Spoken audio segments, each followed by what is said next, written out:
Saya sarankan bagi Anda yang ingin scale up, jangan lagi bekerja untuk uang. Kenapa? Karena ini jebakannya di sini.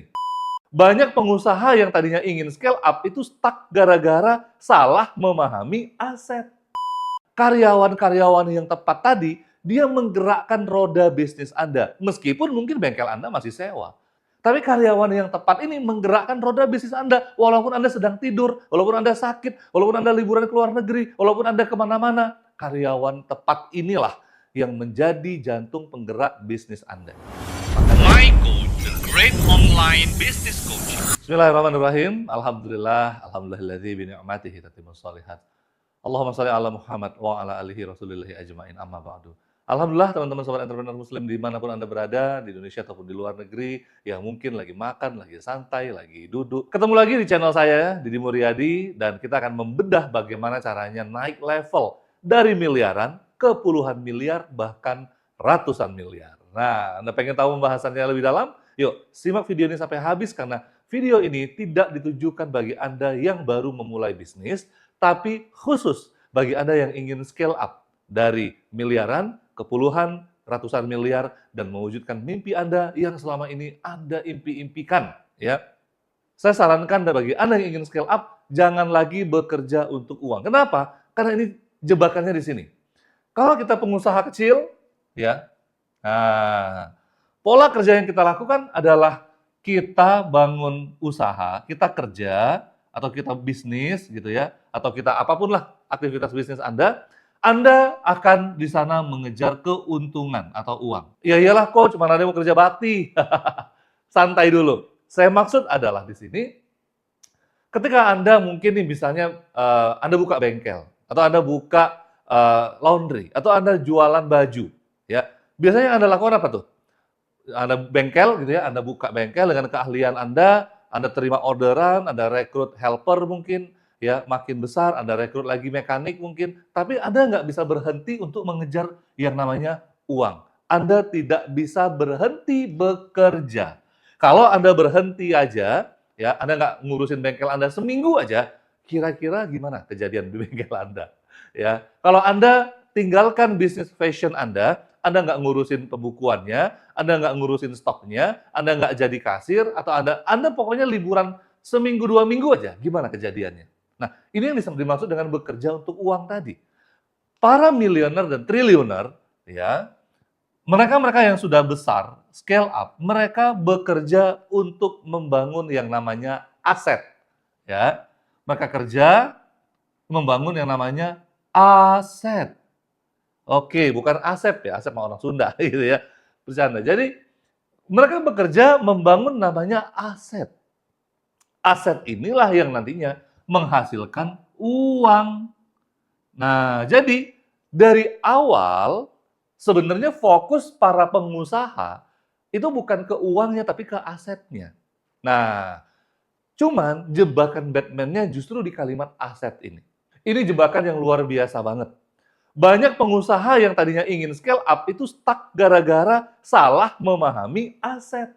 Mereka bekerja keras membangun bengkel mereka, apotik mereka, toko fashion mereka, atau apapun lah nama usahanya. Ya, mereka pikir dengan mereka yang tadinya nyewa ruko sekarang memiliki ruko sendiri, wah tandanya saya udah berkembang nih, udah sesuai nih. Ya, tadinya mereka pakai vendor untuk mengantar barang, sekarang mereka punya kendaraan sendiri. Mereka pikir, wah aset bertambah nih, berarti bisnis saya makin besar. Iya, bisnis Anda makin besar, aset fisik Anda makin besar, tapi belum tentu bisnis Anda makin besar. Belum tentu uang Anda makin besar. Bisa jadi jebakannya itu di sini. Kenapa? Anda membangun gedung atau Anda membeli gedung dengan cicilan. Ya, Anda membeli kendaraan dengan cicilan. Akhirnya apa? Di sana cash flow Anda terganggu. Yang tadinya Anda nggak punya cicilan, sekarang punya cicilan, sementara omset Anda belum tentu stabil. Nah, izinkan saya ceritakan sedikit yang dimaksud dengan aset ini apa, Coach. Nah, saya ingin meluruskan dulu pemahaman aset ini. Aset itu dibagi dua. Ya, ada yang sifatnya nampak, fisik gitu ya. Ada yang sifatnya value. Value aset gitu ya. Yang aset itu nampak ya tadi gedung, apalagi barang dagang Anda semakin banyak, kendaraan Anda semakin banyak, armada Anda semakin banyak, itu aset yang nampak. Dan di laporan keuangan, betul, kekayaan Anda menambah.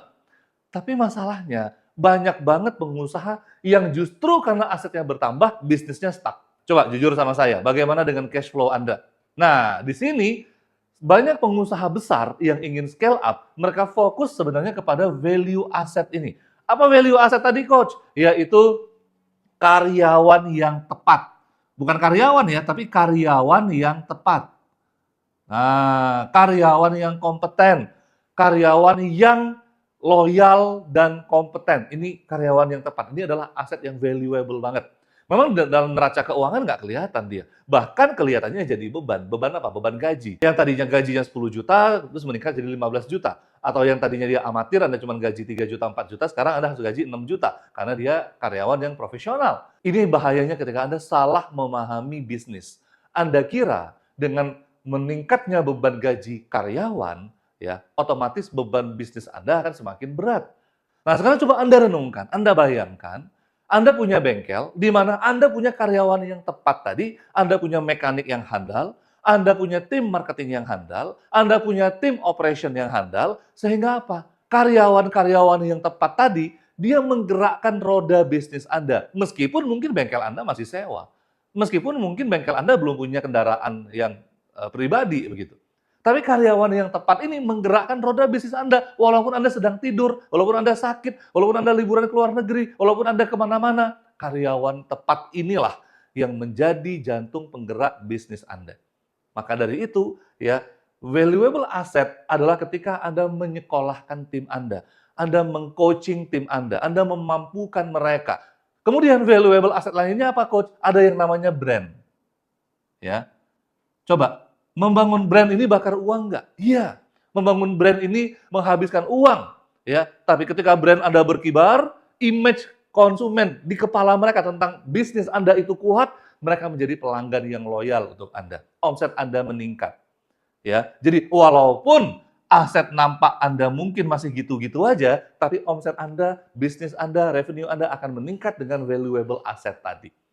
Kalau saya mengatakan, ya sebenarnya kerjanya itu bukan untuk aset, tapi saya ganti menjadi bekerja untuk membangun sebuah sistem. Ya, ya, bekerja membangun sebuah sistem, yang mana sistem tadi menghasilkan uang. Brand adalah sistem. Karyawan yang tepat adalah sistem. Loyalitas konsumen adalah sistem. Sistem bisnis itu sendiri, mulai dari struktur organisasi, peraturan perusahaan, workflow, ya, alur kerja dan segala macam itu adalah sebuah sistem yang menggerakkan roda bisnis Anda sehingga uang membuat uang bekerja untuk Anda. Nah, jadi jelas ya, fokus Anda sekarang kalau mau scale up adalah bagaimana caranya membuat uang bekerja untuk Anda, bukan lagi Anda bekerja untuk uang. Nah, pertanyaannya sekarang, Coach, bagaimana caranya membangun valuable asset tadi? Bagaimana caranya agar saya punya karyawan yang profesional, karyawan yang tepat, karyawan yang bisa mensupport bisnis saya? Yang pertama kali yang harus Anda bangun adalah kepemimpinan Anda. Ya, stop alasan dan fokus melihat diri Anda sebagai seorang pemimpin. Di mana ketika Anda membangun sistem yang semakin besar, Anda tidak lagi memimpin pengikut. Kalau dulu ketika Anda membangun bengkel Anda memimpin pengikut. Ya, ada helper. Tolong ambilkan ini, kunci ini, tolong ambilkan itu, coba bongkar mesin ini, bongkar mesin itu, Anda memimpin pengikut. Sekarang bagaimana caranya Anda memimpin pemimpin? Anda memimpin manajer operasional, manajer marketing, manajer keuangan, manajer IT, ya. Memimpin pemimpin itu tidak mudah karena pemimpin itu punya ide kreatif, punya jalur pikirannya sendiri, punya idealismenya sendiri. Mereka bahkan punya dream yang bisa jadi dreamnya belum tentu sama dengan Anda. Nah, maka dalam konsep kepemimpinan yang harus Anda lakukan pertama kali adalah menyamakan dream Anda dengan mereka. Coba Anda dekati mereka. Ya, kalau mereka saat ini jadi pengikut, Anda coba mampukan mereka menjadi pemimpin, Anda latih mereka, dan Anda samakan persepsi, Anda samakan impian. Mungkin impian kita berbeda-beda, tapi tujuannya bisa sama. Anda mungkin punya impian membesarkan bengkel Anda dari 1 bengkel, jadi 2 bengkel, jadi 10 bengkel. Mungkin mereka punya impian ketika penghasilannya sudah double digit, triple digit, mereka bisa pergi umroh, mereka bisa apa segala macam. Anda wujudkan itu. Ya, oke, kamu pengen pergi umroh? Yuk kita sama-sama kejar omset, dapat sekian. kamu saya hadiahkan umroh. Nah, sehingga mereka bisa punya visi, punya penglihatan seperti yang Anda lihat, gitu ya. Bahkan di beberapa perusahaan besar, karyawan-karyawan mereka yang memang karyawan tepat diberikan saham perusahaan. Menarik banget nggak? Supaya apa? Mereka bukan cuma bekerja dengan darah dan keringat mereka, tapi mereka bekerja dengan sepenuh hati mereka. Nah, kalau sudah Anda menjadi pemimpin yang hebat, yang kedua, Anda setia dengan sistem. Jangan sampai Anda yang melanggar sistem yang Anda buat. Ya, ini fatal banget. Anda boleh dekat dengan tim Anda boleh merangkul mereka. Tapi ketika mereka melunjak, ketika mereka macam-macam dalam tanda kutip, Anda punya sistem yang mengikat. Ya, sekalipun mereka karyawan yang potensial, tapi kalau mereka melanggar, ada surat peringatan pertama, surat peringatan kedua. Ya, ada aturan perusahaan yang harus diikuti. Nah, inilah yang mematahkan argumen bahwa jangan sampai karyawan itu terlalu dekat dengan kita. Nanti kalau dia terlalu dekat, dia ngelunjak, dia bisa nusuk kita dari belakang, dia bisa bla bla bla bla. Dia tahu rumusnya dan bla bla bla, dia nanti pindah, ya. Nah, di sini ada sistem. Ya, sistem yang memagari, ya, bahwa ketika Anda dekat dengan tim bukan berarti mereka bisa sewenang-wenang, ya. Anda sendiri pun terikat dengan sistem. Nah, jadi jelas ya, bagi Anda yang ingin scale up, yuk kita bangun sistem kita.